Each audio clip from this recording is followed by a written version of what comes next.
Right. Today we're going to cover for probably about the next hour the Drive Stakeholder Value training course. So looking at what the course covers, who it's appropriate for, what we've previously covered in ITIL version 3, and what's new in ITIL 4. So let's have a look. Rules of the seminar, as in all other webinars. All mics on mute, please. If you disconnect, then just try to sign back in. If for some reason you can't get back in, that will be recorded, so you will have a chance to go over it again. Normally we can load the recordings up within about 24 hours, so it should be on the internet. I believe we've created a blog, and we're loading all of the recordings into a blog on the Purple Griffin website.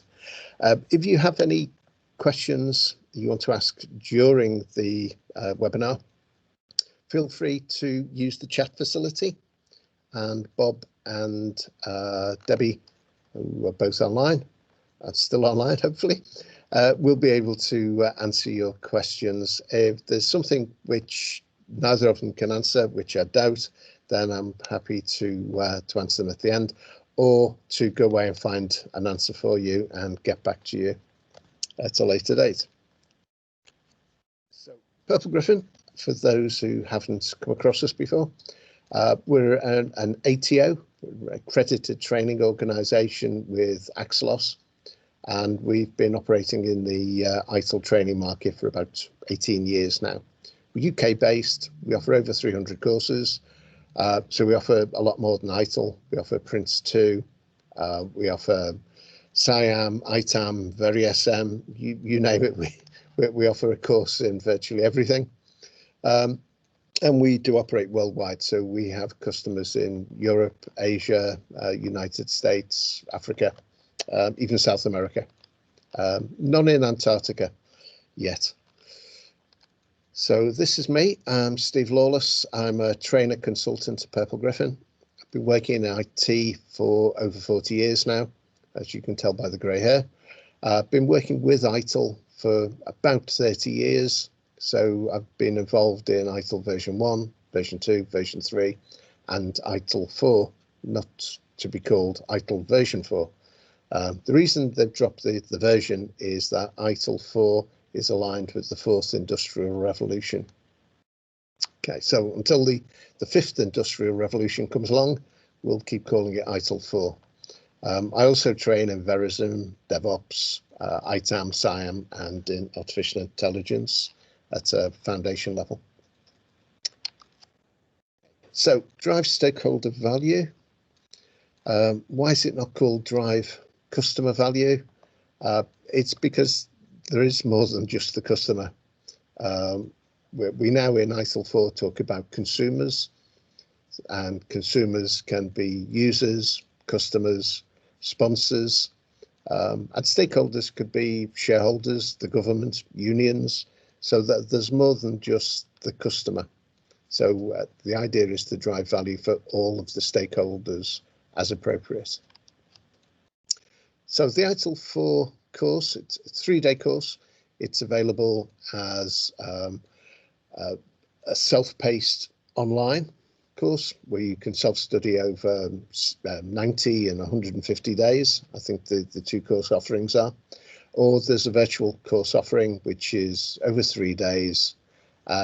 Either case, the exam is a remote proctored exam, and we'll look at the exam details in a minute. The webinar purpose really is to look at the course to see if it's of value to you, to see what's covered in the course, what's new, what's the same.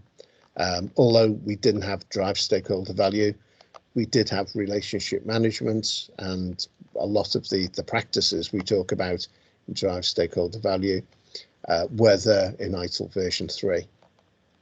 And it's an opportunity for you to ask questions and hopefully get the appropriate answer. So the certification itself is this central one here. You can see the mouse going around. It's one of 4 modules for the managing professional, and the prerequisite is ITIL Foundation. If you were to do the managing professional transition, if you've got 17 credits or you're an ITIL expert in version 3, then you can take this transition course, which will make you an ITIL managing professional. The managing professional covers about 1/3 or about 30%, 40% of the drive stakeholder value. So everything we cover in the managing professional module for drive stakeholder value is part of the drive stakeholder value course. We just have a lot more. If you look at the book, the drive stakeholder value book, the course covers probably about 50% of the book. So there is a lot more in the book which isn't covered on the course. But in terms of exam questions, you would only be asked questions which the syllabus covers, and the syllabus covers about half of the content of the book. So the exam, a 90-minute closed book exam, simple multiple choice questions. They're based on Bloom's taxonomy level 2 and 3. So can you explain, describe a concept, and can you then apply that concept to a small scenario? So about 1/3 of the questions are at Bloom's level 2 and 2/3 at level 3. Pass mark is 28 out of 40, and there's 40 questions on the exam paper. If you sign up for the virtual course or the self-paced course, there are 2 mock exams. So you get the opportunity to answer at least 80 test questions before we throw you into the live exam. As I said, it's proctored once you've completed the course. And to take the exam, there's a prerequisite that you have taken the course. For the self-paced online course, we would look that you've actually completed the course. You haven't just looked at the first chapter in the course and then decided to take the exam. So we want to give you every opportunity to have a successful result in the examination. DSV, you probably recognise this picture of the value chain, and these are the elements of the value chain which drive stakeholder value focuses on. So it's looking at demand and opportunity to provide services and products to our customers. So a big focus is the engagement part of the value chain, and then how we deliver value. And if you remember, going across this value chain, we'll have multiple value streams. So how we deliver value via those value streams is really what we're looking at, all of the activities and steps within the various value streams. But again, it depends on what products and services we provide, what our customer base is. Is our customer base internal or external to our organisation? And it also depends on what type of customers we have. So what do they perceive as value? And again, it's not just our customers, it's all of the stakeholders. So the other elements are there in terms of planning, improving, obtaining, designing, delivering and supporting. But the main focus is on how we engage and how we deliver value.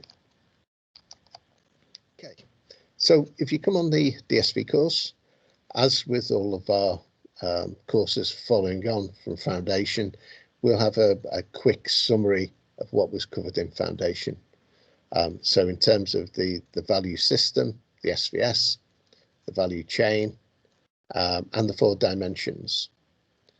So we'll cover those areas. There are areas that you should have already covered at Foundation, but you may have taken your Foundation course 12 months or more ago. So worthwhile just covering those to make sure everyone starts from a level playing field. But moving on from that, we've also got the guiding principles. Although in DSV we don't talk a lot about guiding principles, they are there in the background, the same as the 4 dimensions are there in the background. So we should be looking at every opportunity to apply the guiding principles where appropriate, and it's obviously not appropriate to apply all 7 to every activity we undertake, but there are some which will have benefit.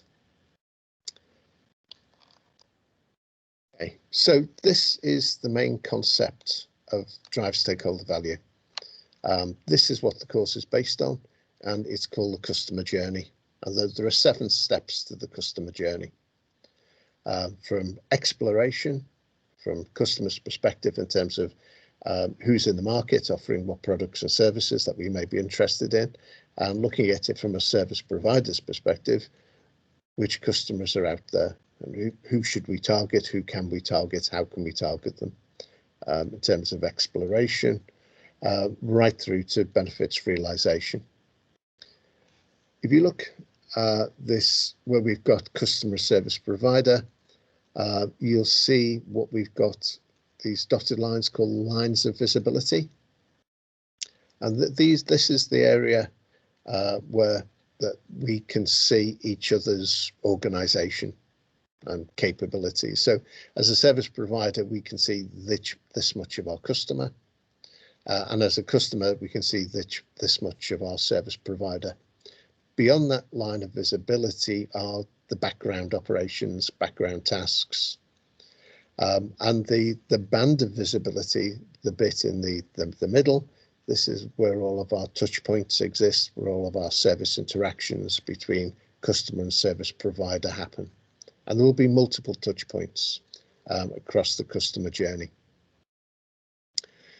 So we'll talk a little bit more about that as we go through the various steps and the customer journey. We'll talk about them in a little bit more detail as we go through. Probably worthwhile saying though at the moment, it looks like it's sequential. So explore, engage, offer, agree, onboard, co-create value and benefits realization, or value realization. We could actually jump in at any stage. We don't have to start with explore. So if we've got existing products and services, we could just jump in straight into offer. Okay, we may not have to do explore. So it is possible to jump into maybe signing an agreement. If we don't like the agreement, we'll go back to offer. Okay, so although it looks sequential, it doesn't have to be. It's a case of adopt and adapt as appropriate. So the steps in the customer journey, as we've just seen, explore. This is about understanding the markets and the various stakeholders. And it can be exploration from both sides, both from the customer side and also from the service provider's side. Engage, this is where we're trying to build relationships. Offer, this is where we're trying to either shape demand for our service offerings or understand what demand there is in the market place. Agree, this is where we're aligning our expectations between customer and provider and agreeing the service we're going to offer for whatever price. Onboarding, this is getting the customer on board for the service, but equally this could be offboarding. So if you think about your mobile phone service providers, as well as onboarding you onto their organization, typically they're offboarding you from your previous supplier. So it could be the service provider will offboard you and onboard you, or there may be 2 separate sets of activities, depending on the nature of the product or service which is being delivered. Co-creation, this is where we provide and consume the service. And the realization, this is where we capture the value and identify further improvements. Okay, and if this is maybe a 12-month contract, this may be the point where we actually then go back and make an improved offer for the customer for maybe another 12 months. So a lot of phone providers do this. They'll get you to sign a 3-year contract, and 2 years into the contract, they'll offer you another contract for another 3 years to keep you as a rolling customer. Okay, so we talked about the customer journey, and we talked about the touch points within the customer journey. A touch point really is any event which may occur in the customer journey. So it could be that we've seen an advert, that we've received a flyer, and this is different to a service interaction. So a service interaction is where there's been some sort of co-creation of value, where we've negotiated something, or maybe where we're supporting. So in terms of co-creation, we're supporting our customer. So it's service interactions and touch points are slightly different. Okay, and on the course we'll go into a fair amount of detail, giving you examples of each. So the areas we're going to cover around the customer journey, sort of setting the scene before we start diving into the detail, looking at things like stakeholder aspirations, what do stakeholders require from the product or service in terms of co-creation of value. So what would their aspirations be from maybe a service sponsor, service customer, and an end user? We'll look at the touch points and service interactions, the difference there. We'll look at how we map the customer journey, and we've got a small example of that a little bit later. We'll look at the concept of personas, how we can identify our potential customer base, and maybe how we should market to them. And we'd still market to them whether it's internal customers or external customers.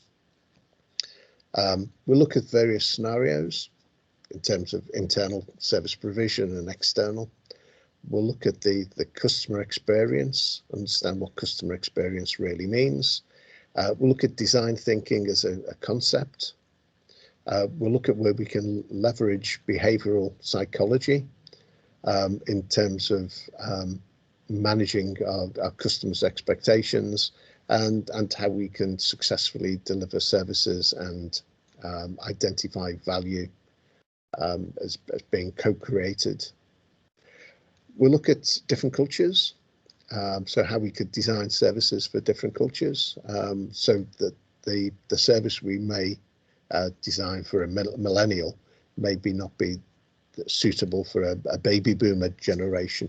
So different cultures there based on age, but maybe different cultures for different companies, different organizations, different geographical areas. We'll also look at how we can measure and improve the customer journey.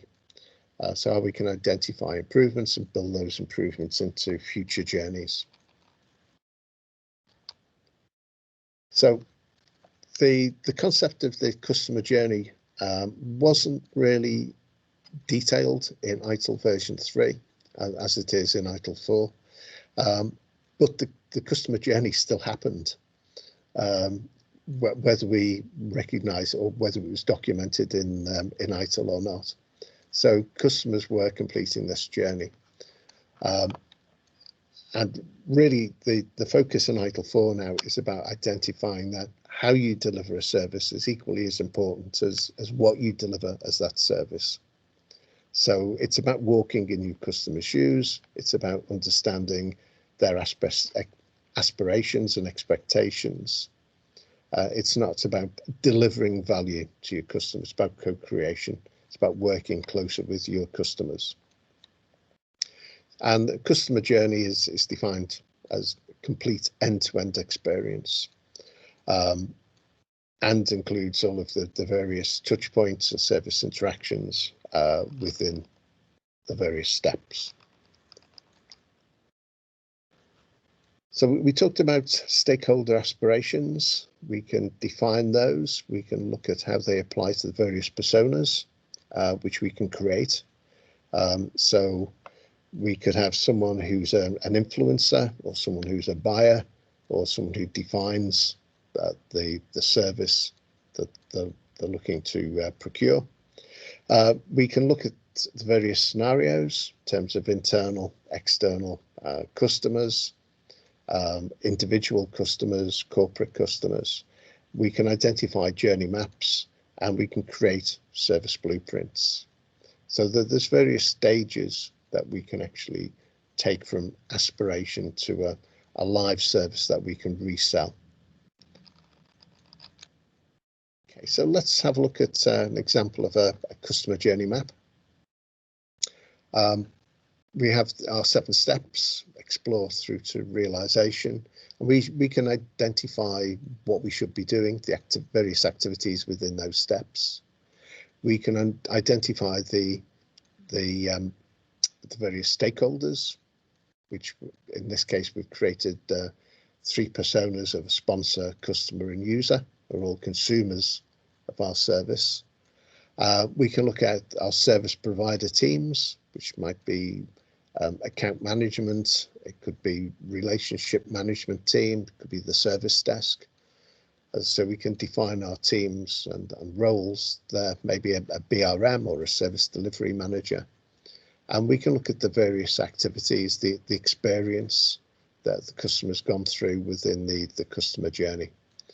And we can also identify whether that interaction made them happy, whether relatively neutral, or made them unhappy. So we can identify the interactions and the touch points throughout that. We can also map on maybe duration.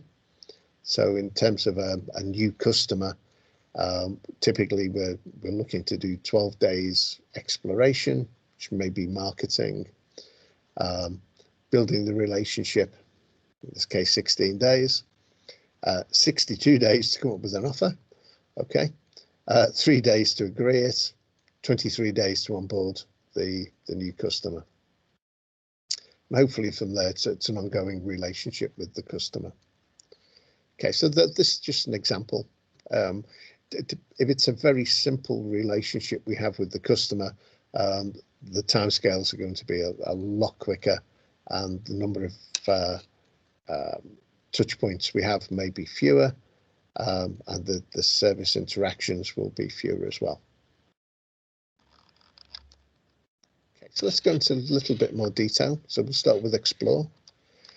On the DSV course, we'll look at things like understanding the market, identifying what the segmentation is in the market. We may be offering a commercial service, maybe we're offering some marketing software to various customers.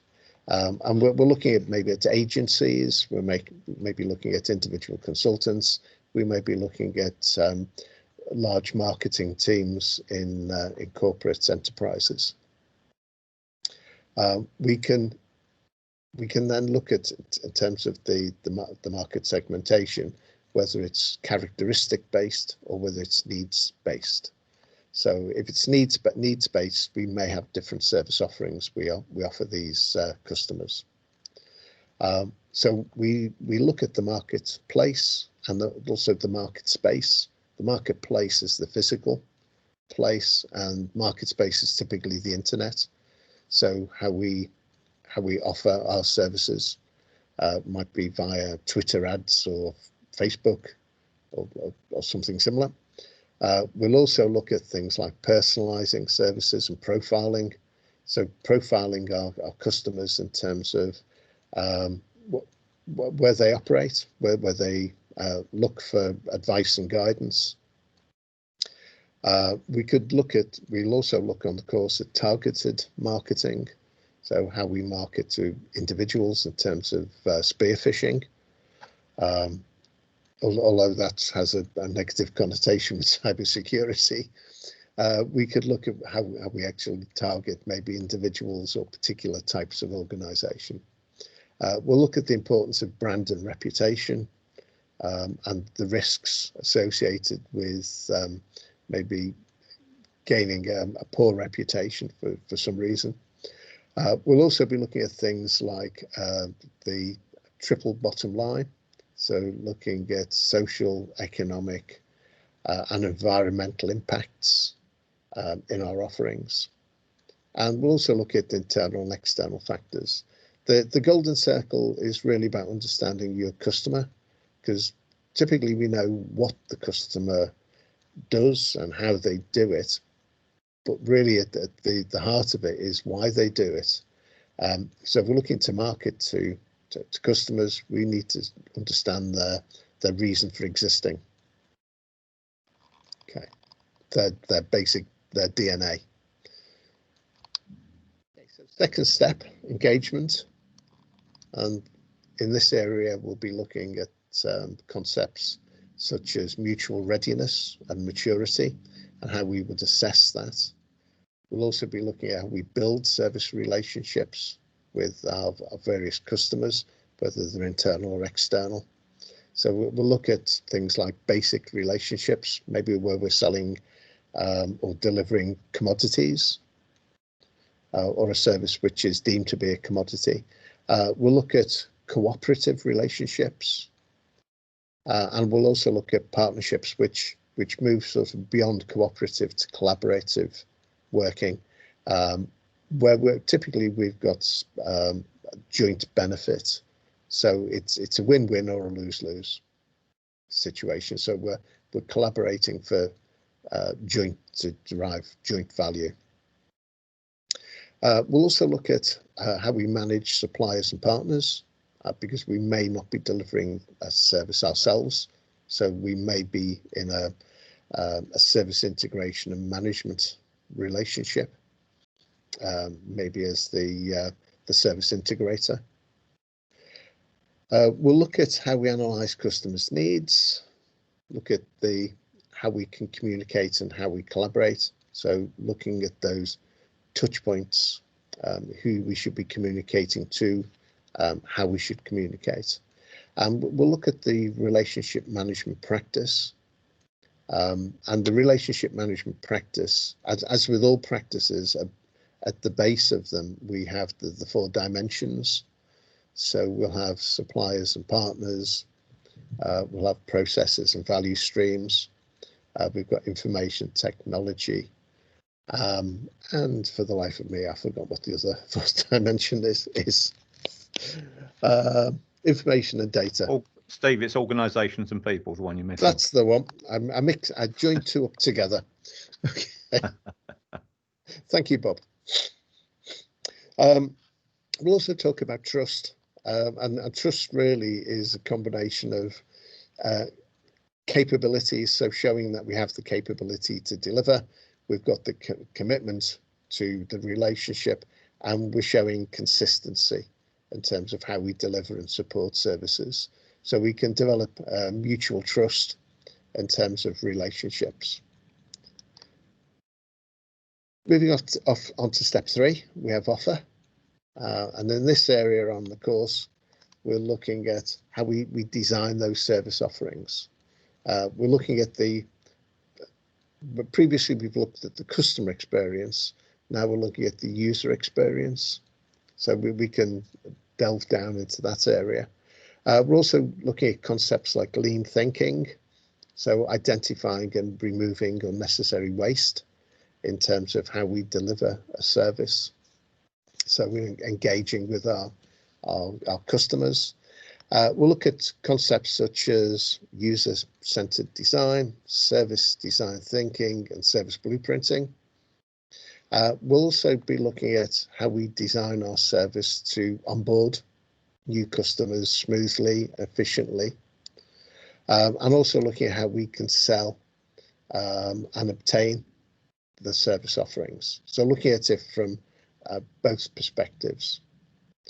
We'll also look at concepts such as pricing. So where's the price point for a particular service? Looking at prioritization of requirements and how we manage those requirements. Look at the concept of minimum viable product. Look at the use of user stories to identify the elements, the functionality that the service needs.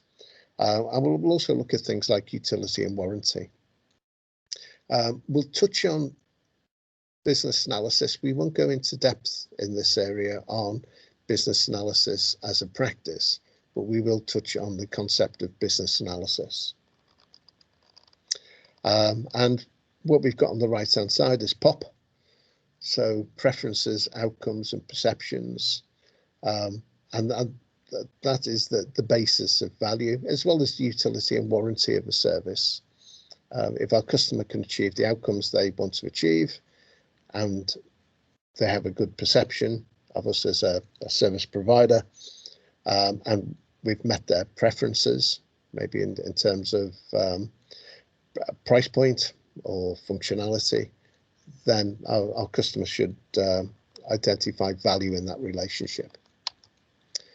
Moving on to the fourth step, agree, and this is the domain of the service level manager.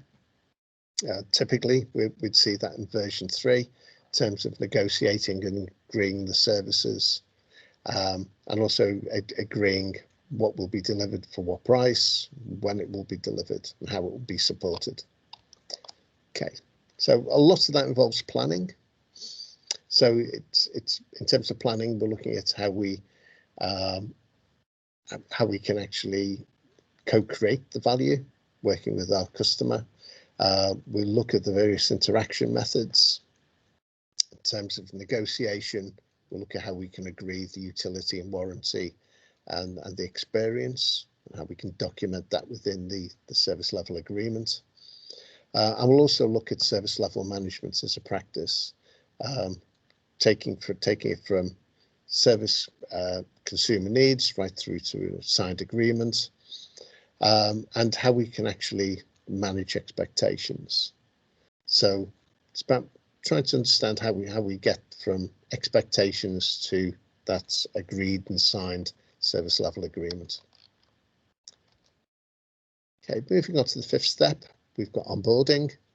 As I said, this could also include offboarding, depending on how we operate as a service provider. So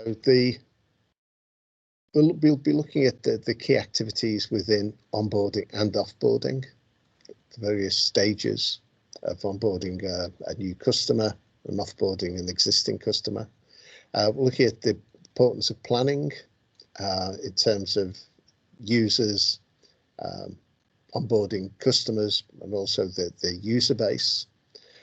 We'll look at the difference between onboarding corporate users, where we may have hundreds or thousands of corporate users we're wanting to onboard, maybe as opposed to individual users. So we'll look at the difference in terms of planning the activities to onboard and not offboard those users.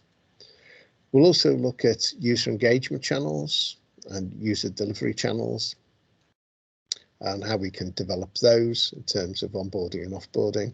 And we'll look at two practices. We'll look at the service catalogue and service catalogue management as a practice in terms of the use of the service catalogue. So service catalogue could be part of maybe for internal customers, our service desk intranet site, where people can choose access to a particular service or a product we offer as an IT service provider. And we'll look at the role of the service desk in terms of relationship management, but also the activities within the service desk process itself, of how we onboard and offboard and support those processes. Sixth step is co-creation, and in this area we're looking at, this is the ongoing relationship with our customer. This is where we're co-creating value in terms of the customer, in terms of them being able to achieve their outcomes, but also as a service provider, that we're creating value for ourselves as well. And in a commercial organization, this might be profit generation. In a not-for-profit organization, an internal IT service provider would be looking at how they can provide value in terms of customer and user satisfaction, in terms of the service that they're delivering. Okay, because if we haven't got that satisfaction level, And we'll touch on this when we look at benefits realization as well.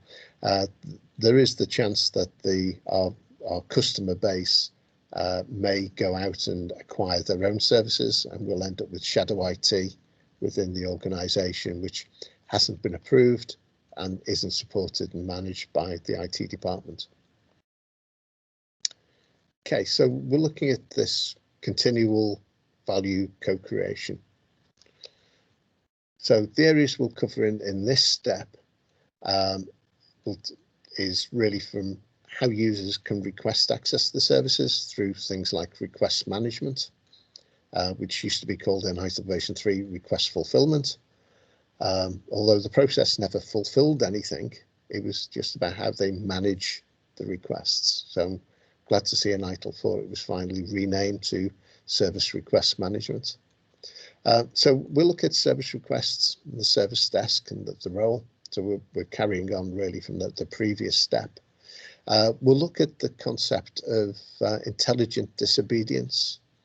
And this is where maybe the service desk or second line support is allowed to break the rules slightly in terms of that there's a reason they may do it to expedite a resolution or to achieve or maintain customer satisfaction.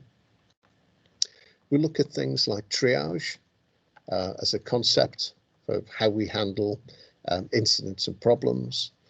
We look at how we nurture the user communities, how we may help to identify user groups and work with those user groups to support them, so to nurture those communities.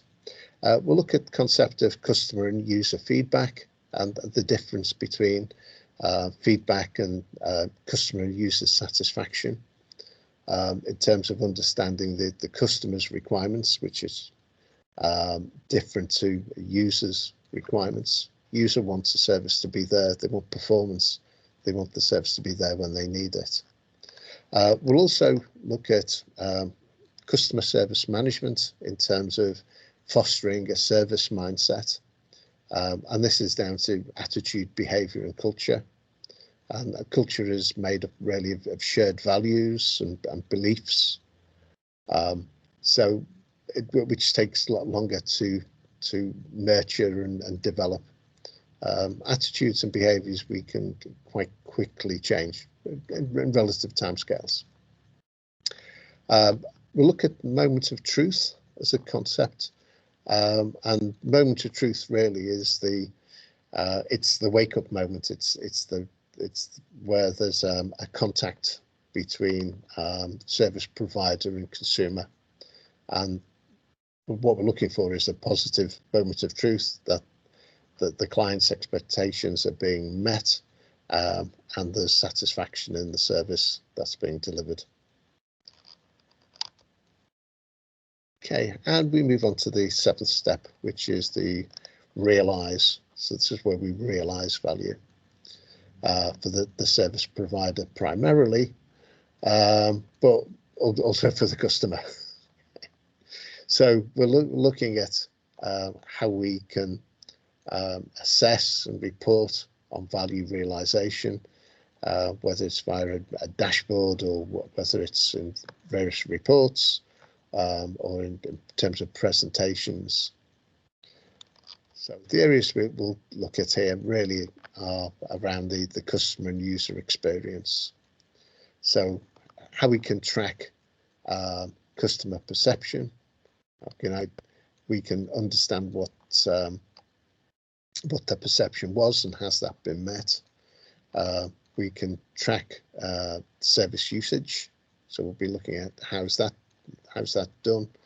We'll look at the value realization in terms of maybe whether service level targets have been met, or whether return on investment has been achieved, or whether there's a value on investment which has been identified. We'll look at how we track performance, outputs and outcomes. We'll look at how we can report that value realization to our customers, to the service sponsors. We'll look at various methods to track and monitor. We'll also look at things like charging mechanisms, so how we charge for services. Do we charge up front prior to delivering the service, or do we charge on performance, or the various different charging mechanisms? We'll look at how we can track, assess and evaluate the outcomes in terms of whether satisfaction has been achieved. We look at validating service value in terms of the service and the co-creation of value. We'll look at how we would evaluate and improve the customer journey. So identifying where maybe there's unnecessary touch points, so making the experience leaner, or adding more value to it. And we'll also look at the portfolio management, which in ITIL version 3 we called service portfolio management. But now ITIL 4 we're calling it portfolio management. Okay, so in summary, these are the 7 steps. Looking at it from a customers and service providers perspective. So we're looking at how we can move from understanding needs through building relationships, specifying requirements from a service provider's perspective, shaping demand, designing services and offerings. The negotiation from the customers and service providers perspective. Looking at onboarding, so from a customer's perspective, how do we transition from using one service to using another? And from a service provider's perspective, how do we get the customer off maybe a competitor's platform and onto our platform? The co-creation of value in terms of provision and consumption of the service, and then in terms of realization. How do we monitor and validate the value across the journey? Okay, so as I said, there's 40 questions. Here's an example of one. So let's see how much attention you've been paying for the last, should we say 45 minutes? Okay, so example question. What should be done when onboarding users? So this question is looking for 2 answers. So is it answer 1 and 2, 2 and 3, 3 and 4, or 1 and 4? So let's see. So we're talking about onboarding users. So train users how to request access to the service. Yeah, we should probably train them how to do that. So we think it's 1, maybe. Raise awareness how users pay for the service. Maybe not in onboarding, and users typically don't pay for the service. It's a sponsor or a customer typically pays for the service. So it's probably not 2. Let's have a look at 3. Ensure users have signed contracts with the service provider. Typically, users don't sign contracts with the service provider. It's the customer who would do that, or sponsor. Okay, so we think it's 1, not 2, not 3, so it should be 1 and 4. Provide access to users to use the service. Would we do that in onboarding? Yes, we would. So hopefully you got to the same point as I did. It should be 1 and 4, so the answer would be D. Okay, so we should have similar level questions. I'd say this is a Bloom's level 2 question, so maybe ones which are slightly more complicated, but not too much. Okay, hope that was of use. So are there any questions which, and I've not been able to see the chat because my other monitor is frozen. So are there any questions which Bob and Debbie have not been able to answer? And I'll take the silence as everybody has either been logged off or all questions have been answered. No questions, Steve. Right, okay. Well, I hope that was of some value to everybody in terms of understanding what the course covers and whether it's relevant to you as an IT professional in terms of making your mind up how to proceed after taking ITIL Foundation. So with that, I will stop the presentation and the recording, and I'll wish you all a good day.